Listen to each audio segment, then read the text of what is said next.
Gentlemen! Gentlemen, please, compose yourselves. This is, after all, the New Hampshire legislature, not a country fair.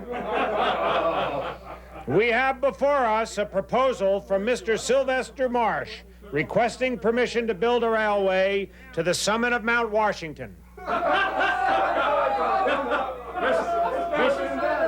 Mr. Speaker, it's a crazy scheme if I ever heard one, but why not indulge the man? In fact, why only build a railway to the summit?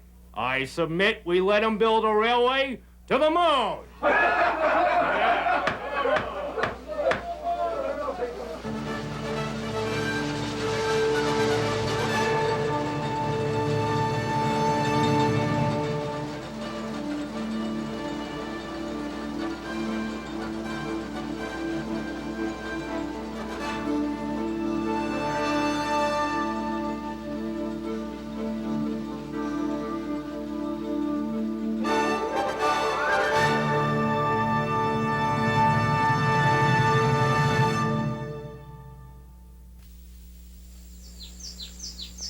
Mount Washington is a mystical and remarkable place, looming majestically as the Northeast's highest peak.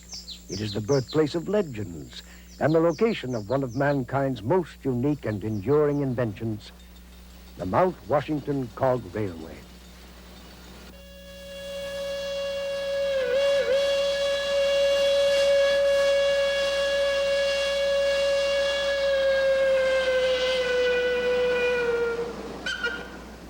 Today, travelers from around the globe find their way to the Cog's Mountain stronghold, and once there, discover an experience that is unparalleled anywhere in the world. For a trip on the Cog Railway is not just a train ride up a mountain. It is a journey through time that has thrilled travelers for more than 120 years.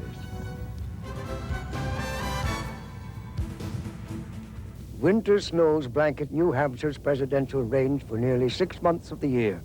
It is within this pristine mountain sanctuary that the Cog Railway sleeps.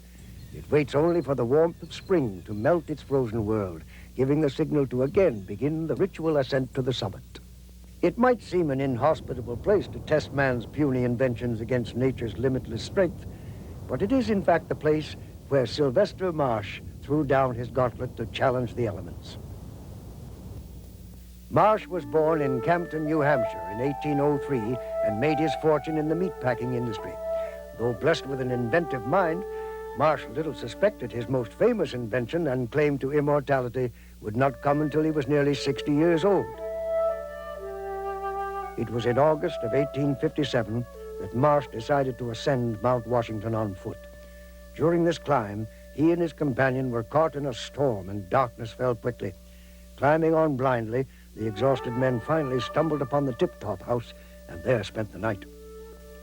That experience led to the creation of this machine, the world's first mountain climbing locomotive. Marsh's nearly fatal brush with the elements caused him to wonder about a safer way to climb this formidable mountain. His imaginative mind conceived a plan to ascend by steam power, using a special cog coupled with a vertical boiler. Marsh built this scale model to impress potential investors that his idea was sound. He also obtained patents for his designs, including one for the first air brake, which began to attract attention to his creation. A well-known journal, the Scientific American, published a cover story on the cog, including an artist's rendering of what the railway might look like if ever built.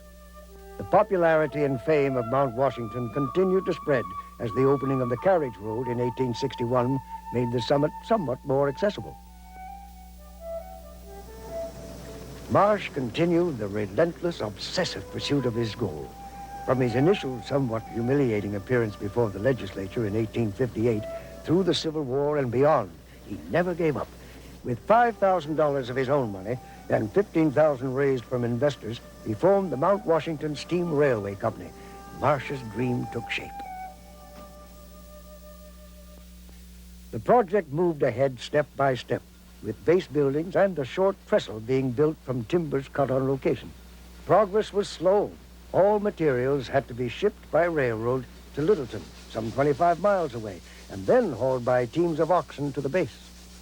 In August of 1866, Marsh was able to offer demonstration runs on the first short section of track with locomotive number 1, named Hero. These runs soon convinced all involved that the railway would truly become a reality. However, it didn't take long for Hero's name to be changed forever. An early visitor took one look at the vertical boiler and smokestack and commented that it looked like a long-necked pepper sauce bottle, a common item in Victorian-era households. And so, pepper sauce was ingloriously christened. The arduous work of clearing ground for the track continued. It followed a natural ridge and a bridle path once cleared by the legendary mountain man Ethan Allen Crawford.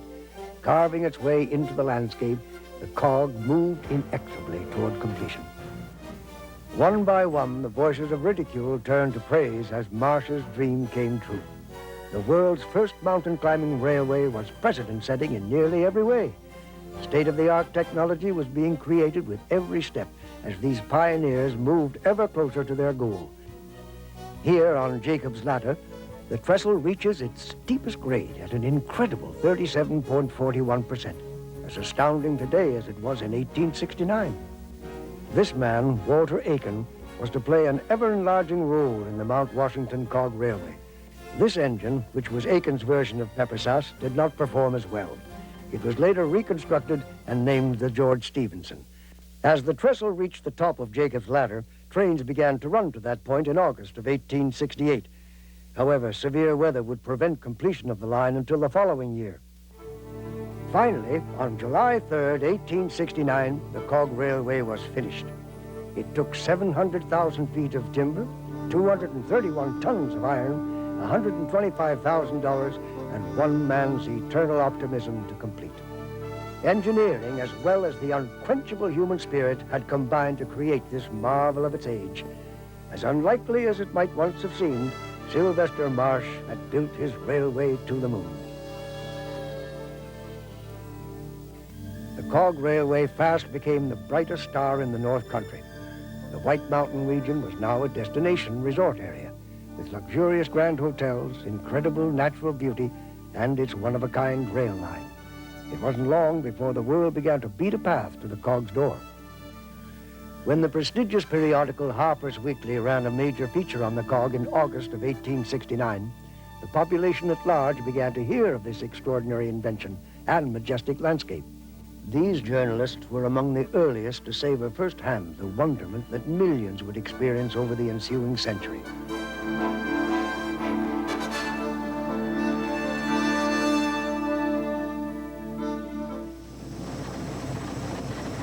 Harper's Weekly wrote, "On a trestle work sometimes more than 20 feet high, we seem entirely severed from the earth.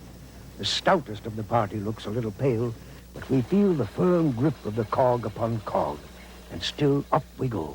The horizon extends, admiration gives place to awe. There is no room in our hearts for fear. We drink in the wonder."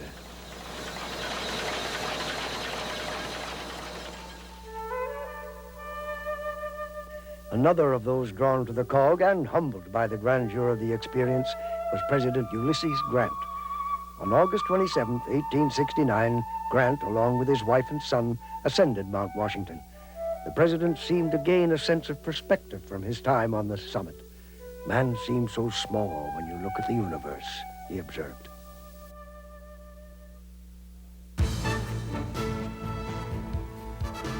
Now, no trip to the North Country was complete without a journey on the Cog Railway. Walter Aiken continued to build locomotives. New coaches were ordered and business was booming.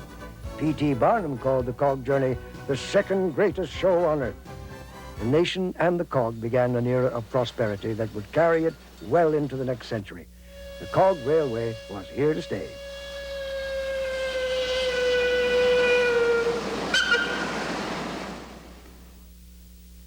One of the more unusual byproducts to come out of the construction process was the slide board, otherwise known as the Devil's Shingle. This simple device was little more than a plank with a rudimentary brake, and at first it just allowed workmen to spend more time on the job before making a speedy descent. Eventually, more and more adventure seekers wanted to try it. with one hearty soul making the 3-mile trip down in a mere 2 minutes and 45 seconds for an average speed of more than 60 miles an hour. Most people, however, were a bit more conservative. Among the Clouds, the world's only newspaper ever published on a mountaintop, always sent their latest edition down via the cog track. Eventually, safety considerations and a redesign of the track brought the slide board era to a close. The Northeast's highest peak was now becoming a busy place between the trains, the stages, the newspaper, and more. Walter Aiken and John Lyons became the new forces to be reckoned with as Sylvester Marsh became more of a figurehead. These new entrepreneurs began construction of a Summit Hotel to offer cog travelers overnight lodging. And once the Boston, Concord, and Montreal Railway extended a rail line to the base station, there was a direct link between the Northeast's major cities and the top of Mount Washington.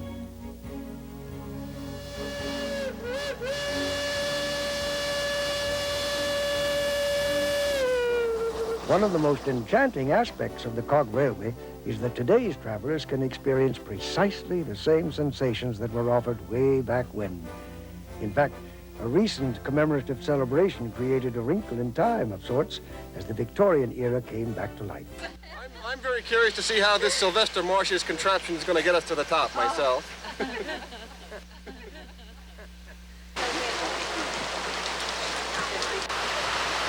After you, sir. See the summit? Clear as a bell.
Today's riders are looking for the same thrills as those of yesteryear. And they get them.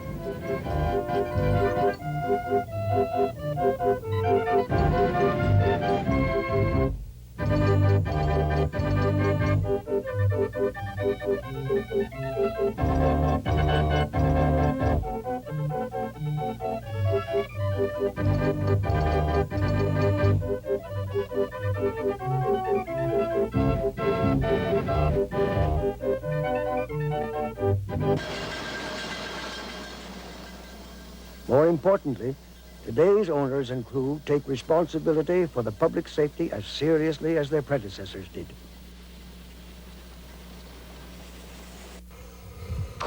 My responsibilities, now that I'm general manager, the ultimate responsibility is the safety of the operation as far as the traveling public is concerned. Trains, the tracks, the grounds. We have a scheduled maintenance program that is in effect and overseen by a number of different groups. The train crews fill out daily reports on the performance of the equipment, and that's passed along the chain of command and right down to the shop, at which time they schedule all the needed maintenance, whether big or small.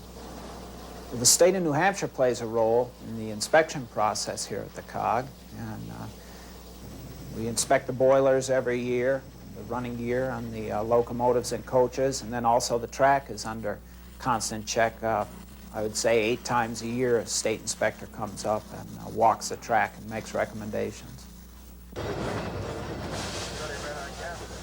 I think the most satisfying thing for me is the challenge of running the railroad and running a good operation and something the public can really enjoy. Before the cog was passed on to today's owners, it had gone through remarkably few proprietors in its history. After the era of Marsh and Aiken, the Boston and Maine Railroad ran it, making vast improvements to the overall operation and switching fuels from wood to coal. 3 summit houses were built and burned between 1873 and 1915. But as the public kept coming, the summit kept busy. Peppersass went on the road as the Cog Railway's mechanical ambassador shortly after the turn of the century. After many travels, including being lost in Maryland for 23 years, the engine was finally brought back to New Hampshire.